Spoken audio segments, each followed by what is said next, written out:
नमस्कार। डिस्कस करेंगे इस वीडियो में measurement of elasticity of demand के बारे में।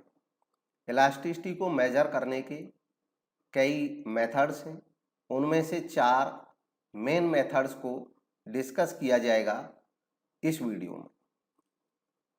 सबसे पहले बात करते हैं टोटल आउटले मेथड की। टोटल आउटले मतलब कुल खर्चा। इस मेथड को इंट्रोड्यूस किया डॉक्टर अल्फ्रेड मार्शल ने।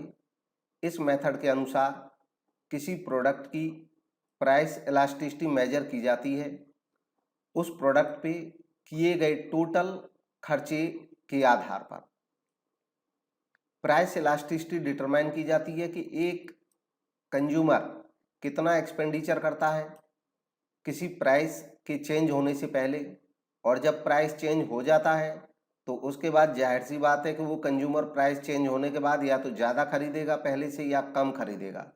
तो बाद में टोटल एक्सपेंडिचर जितना करेगा प्राइस चेंज होने के बाद और प्राइस चेंज होने से पहले कितना एक्सपेंडिचर किया जा रहा था, इन दोनों एक्सपेंडिचर की तुलना करके इस बात की जांच की जाती है कि इलास्टिसिटी कितनी है। इसमें 3 केसेस होते हैं मुख्य तौर पे। सबसे पहला केस, अगर टोटल एक्सपेंडिचर रिमेन्स अनचेंज्ड, मतलब प्राइस में चेंज हुआ लेकिन टोटल एक्सपेंडिचर में कोई चेंज नहीं हुआ, तो ऐसे केस में प्राइस इलास्टिसिटी इक्वल टू 1 मानी जाती है, यानी कि इलास्टिसिटी ऑफ प्राइस बराबर रहती है 1। इसको यूनिट इलास्टिक भी कहते हैं। इसको इस एग्जांपल से समझेंगे कि सपोज करिए एक ये सिचुएशन हम पहले एज्यूम कर लेते हैं कि किसी कमोडिटी का प्राइस 2 रुपये था, तब उसकी 100 यूनिट की डिमांड थी। जब 2 रुपये प्राइस था और डिमांड उसकी 100 रुपये थी तो उस पर टोटल एक्सपेंडिचर कितना हो रहा होगा, 100 यूनिट और 2 रुपये प्राइस, तो टोटल एक्सपेंडिचर 200 रुपये था।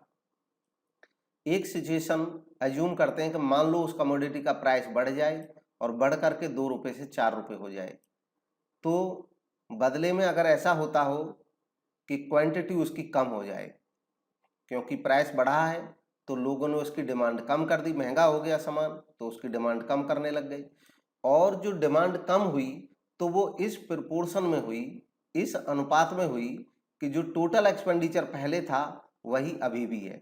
मतलब प्राइस में जो परिवर्तन हुआ क्वांटिटी में इस हिसाब से, इस प्रोपोर्शन में परिवर्तन हुआ कि कुल खर्चे पे कोई प्रभाव नहीं पड़ा। ठीक वैसे ही एक और सिचुएशन एज्यूम करते हैं। मान लो प्राइस कम होकर के 1 रुपये रह जाता है। जब प्राइस कम हो गया तो लोगों ने डिमांड बढ़ा दी, डिमांड 100 से बढ़ करके 200 यूनिट हो गई, और 200 यूनिट जब डिमांड हो गई तो 1 रुपये के रेट से 200 यूनिट का भी जो टोटल एक्सपेंडिचर था वो 200 ही था। मतलब इस प्रेजेंट सिनेरियो में हो क्या रहा है कि प्राइस में जो चेंज हो रहा है क्वांटिटी में, यानी कि डिमांड में उसका चेंज उसको ऑफसेट कर दे रहा है। इस हिसाब से चेंज हो रहा है कि कुल खर्चे में कोई अंतर नहीं आ रहा है। तो इसका मतलब बिल्कुल सही प्रोपोर्शन में, एकदम एक्यूरेट प्रोपोर्शन में, बैलेंसिंग प्रोपोर्शन में चेंज हो रहा है डिमांड में प्राइस के। तो जब प्राइस के चेंज होने से क्वांटिटी में बैलेंस, एकदम बैलेंस्ड सिचुएशन में चेंज होता है और टोटल एक्सपेंडिचर में कोई अंतर ही नहीं आए, तो इस केस में इलास्टिसिटी बराबर 1 के होती है। ये एक केस है। दूसरा केस ऐसा हो सकता है कि टोटल एक्सपेंडिचर रिड्यूस हो जाए after an increase in the price of the good और वाइस वर्सा, कि प्राइस बढ़े और टोटल एक्सपेंडिचर रिड्यूस हो जाए, या प्राइस कम हो और टोटल एक्सपेंडिचर बढ़ जाए। तो इस केस में जो इलास्टिसिटी है वो 1 से ज़्यादा मानी जाएगी। मतलब ज़्यादा रिस्पॉन्स है कि प्राइस में जरा सा चेंज लोगों को बहुत आकर्षित करता है, वो बहुत ज़्यादा डिमांड करने लग जाते हैं और इस तरीके से कुल एक्सपेंडिचर बढ़ जाता है। ठीक वैसे ही अगर प्राइस में बढ़ोतरी होती है, प्राइस बढ़ जाता है, तो लोगों के सेंटीमेंट काफ़ी नेगेटिव हो जाते हैं और वो डिमांड को बहुत कम कर देते हैं, जिससे टोटल एक्सपेंडिचर कम हो जाता है। इस केस में क्योंकि रेस्पॉन्सिवनेस कुछ ज़्यादा है और इसलिए इस केस में जो इलास्टिसिटी है वो ज़्यादा कही जाएगी, 1 से ज़्यादा इलास्टिसिटी मानी जाएगी। जैसे इस एग्जांपल से समझे, मान लो प्राइस 2 रुपये था किसी कमोडिटी का, और उस समय जो क्वांटिटी थी डिमांडेड वो 100 यूनिट थी, और कुल खर्च जो हो रहा था टोटल एक्सपेंडिचर वो 200 रुपये हो रहा था। 100 क्वांटिटी 100 यूनिट इंटू 2 रुपये प्राइस, तो 200 रुपये खर्च हो गया। मान लो यह प्राइस बढ़ करके 2 से 4 रुपये हो जाता है।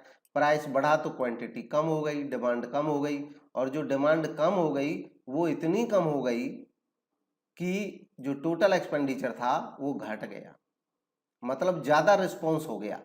प्राइस बढ़ने से बहुत ज्यादा लोगों ने डिमांड कम कर दी।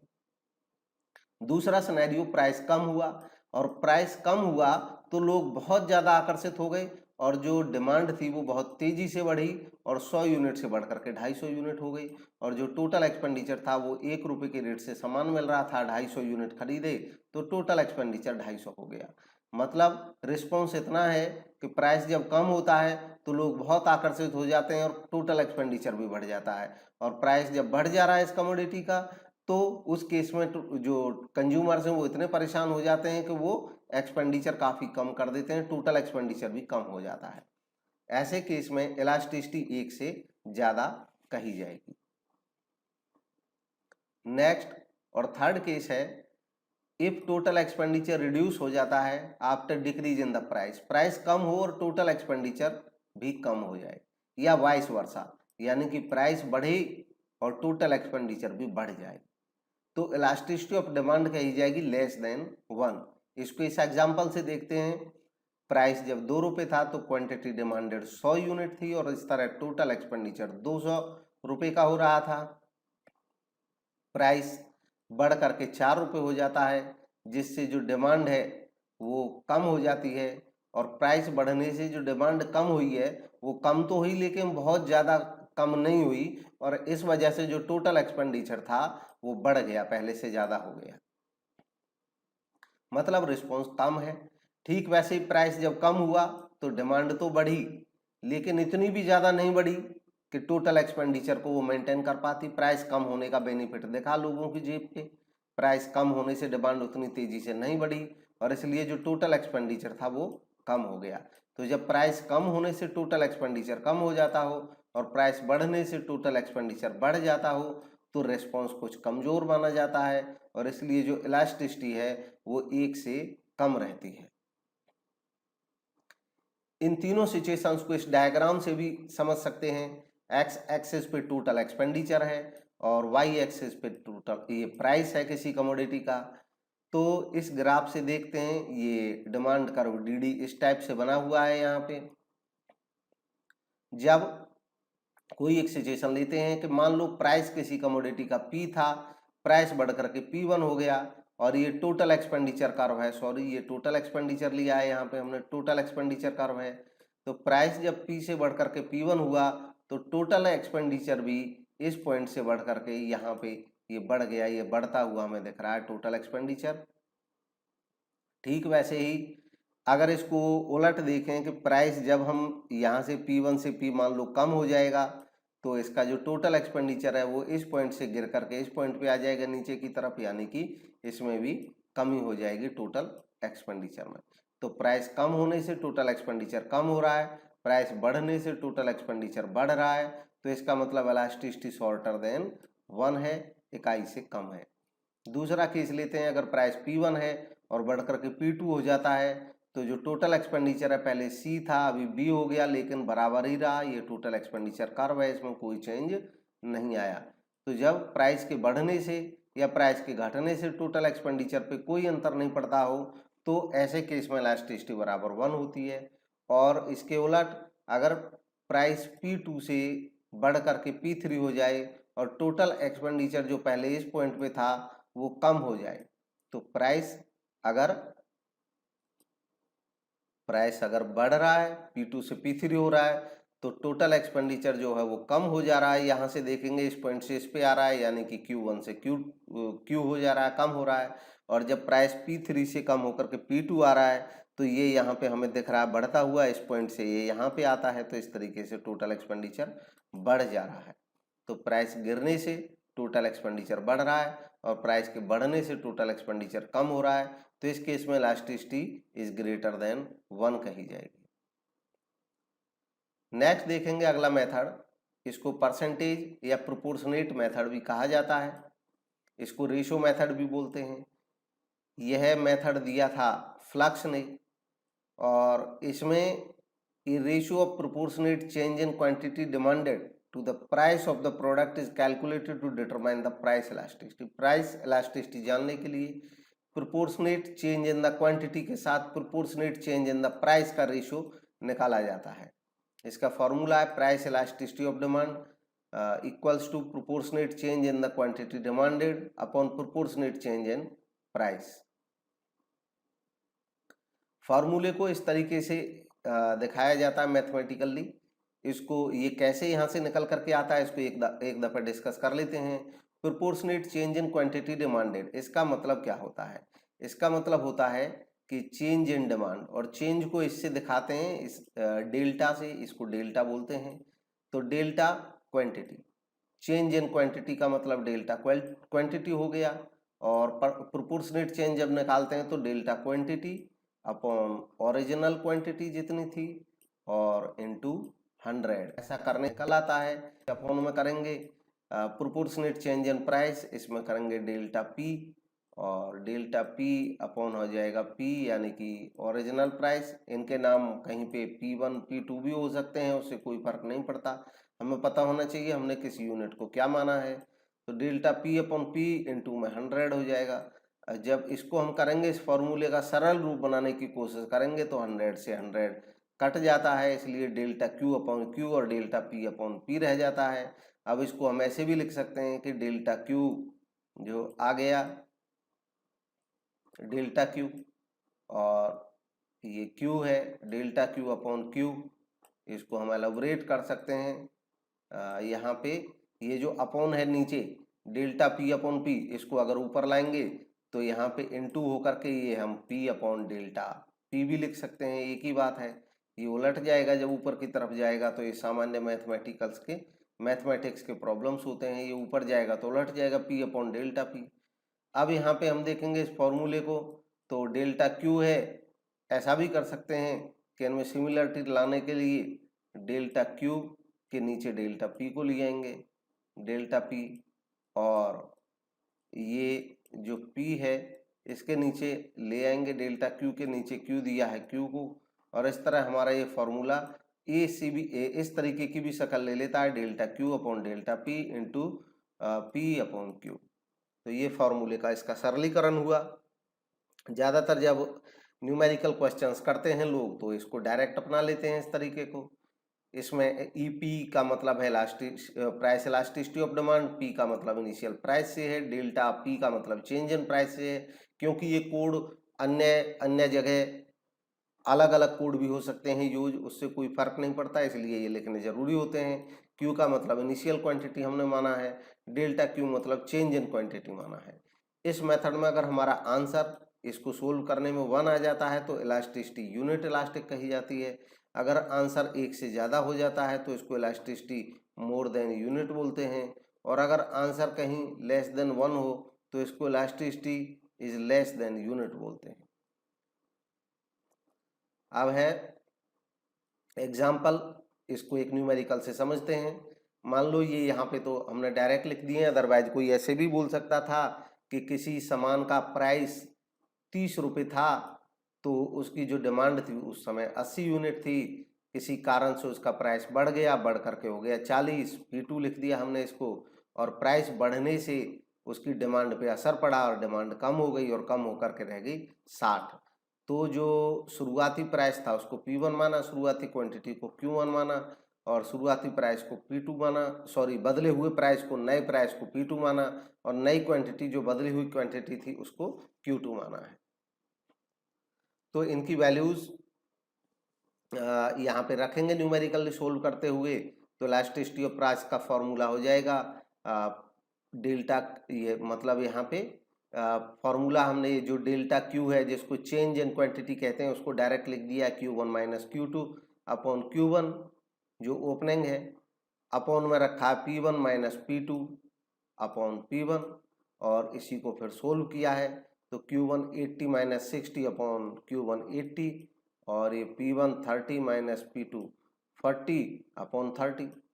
अब क्योंकि यहाँ पे माइनस का इम्पोर्टेंस नहीं रहता है, दरअसल पहले ही माइनस एक आगे ले लिया जाता है, नहीं लिया है तो उसको इग्नोर करते चलते हैं। हम यहाँ पे केवल चेंज को रिकॉर्ड करते हैं, ये नहीं देखते हैं प्लस का है या माइनस का है। तो चेंज हुआ पहले वाले केस में 80 और 60 में 20 का चेंज है अपॉन उसका ओरिजिनल क्वांटिटी, और इनटू में 30 माइनस 40 यानी कि 10 और ओरिजिनल जो क्वांटिटी है 30, तो 20/80/10/30। इसको और सिंपल करने के लिए 20 × 80 और इंटू आ जाएगा तो ये 30/10 उलट जाएगा, रिवर्स हो जाएगा 30/10। इसको कैलकुलेट करेंगे तो ये आ जाता है 0.75। नेक्स्ट देखेंगे arc elasticity method. Arc elasticity method measure करता है elasticity between 2 points of a curve. एक कर्व जब दिया हो, जैसे मान लो ये एक डिमांड कर्व दिया है और हमें इसके 2 पॉइंट्स के बीच में इलास्टिसिटी मेजर करनी है, इस पॉइंट के और इस पॉइंट के बीच में, तो ये मेथड अपनाया जाता है arc elasticity. Any 2 point on A demand curve make an arc. कोई भी 2 पॉइंट, जैसे ये 2 पॉइंट हो गए ए और बी, तो यहाँ पे इस कर्व में ये जो पार्ट है इसका, इस चेंज वाले पॉइंट से लेकर के इस पॉइंट तक, इसको कहा जाता है आर्क। एक ही सर्कल में कई सारे आर्क हो सकते हैं। अब प्रोपोर्शनेट चेंज इन प्राइस और quantities calculated on the basis of average price और एवरेज क्वांटिटी। वैसे तो ये फॉर्मूला परसेंटेज वाले फॉर्मूला की तरह ही है प्रीवियस जो फार्मूला था, लेकिन इसमें जो एवरेज निकालते हैं, इसमें जो परसेंटेज निकालते हैं वो एवरेज प्राइस पे निकालते हैं, ना कि इनिशियल प्राइस पे। इसलिए इसका जो फॉर्मूला है वो कहता है प्राइस इलास्टिसिटी, यहाँ तक तो कॉमन बात है, proportionate change in quantity demanded upon proportionate change in price. लेकिन यहाँ पे प्रोपोर्शनेट चेंज इन प्राइस का मतलब शुरुआती प्राइस नहीं है बल्कि एवरेज प्राइस है।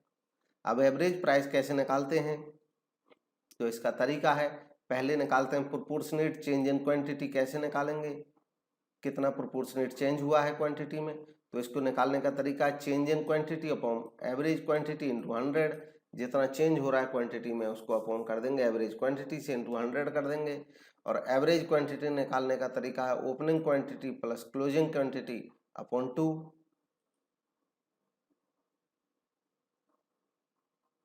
ठीक इसी तरीके से प्रोपोर्शनेट चेंज इन प्राइस जब निकालेंगे तो change in price upon average quantity, average price आ जाएगा। यहाँ पे ये बाय मिस्टेक है, इसको करेक्ट कर लें, एवरेज प्राइस आ जाएगा, एवरेज प्राइस इंटू 100।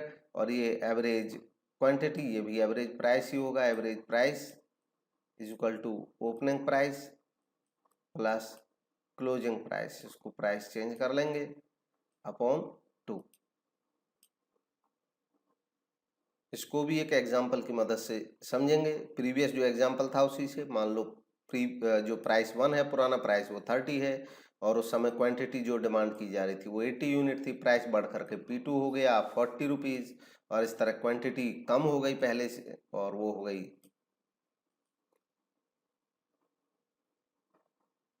60 रुपीज़। पहले 80 थी क्वांटिटी, अभी कम होकर के 60 रह गई, जबकि प्राइस पहले 30 था, वो बढ़ करके अभी 40 हो गया है। तो इन दोनों से आंकड़ों से फिर से निकालेंगे क्वेश्चन। इस बार आर्क मेथड से इसी क्वेश्चन को सोल्व करेंगे जो पिछले में सोल्व किया था प्रोपोर्शनेट मेथड में। आर्क में क्या फ़र्क आएगा, इसमें एवरेज निकालेंगे, एवरेज निकालने का वही तरीका है। पहले चेंज देखेंगे, change in quantity upon opening quantity plus closing quantity divided by 2। दरअसल इसमें ये टेंशन नहीं रहती है कि कौन सा आइटम लेना है, दोनों का एवरेज ले लेना है, डिवाइडेड बाई 2 कर देते हैं। ऐसे ही प्राइस में change in price P1 minus P2 upon P1 plus P2, दोनों प्राइस का एवरेज ले लिया। और इलास्टिसिटी ऑफ प्राइस अब कैलकुलेट कर लेंगे accordingly, 80 minus 60 upon Q1 plus Q2 का मतलब 80 प्लस 60 अपॉन 2। ऐसे ही 30 माइनस 40 इंटू में 30 प्लस 40 अपॉन 2। इसको कैलकुलेट करते चले जाएंगे सारे आइटम्स को एक एक करके। जब कैलकुलेट कर देंगे तो सब लास्ट में इसका आ जाएगा 1, यानी कि यहाँ पे जो इलास्टिसिटी है वो 1 है, यूनिट के बराबर है। नेक्स्ट और लास्ट मेथड है आज के डिस्कशन का पॉइंट इलास्टिसिटी मेथड।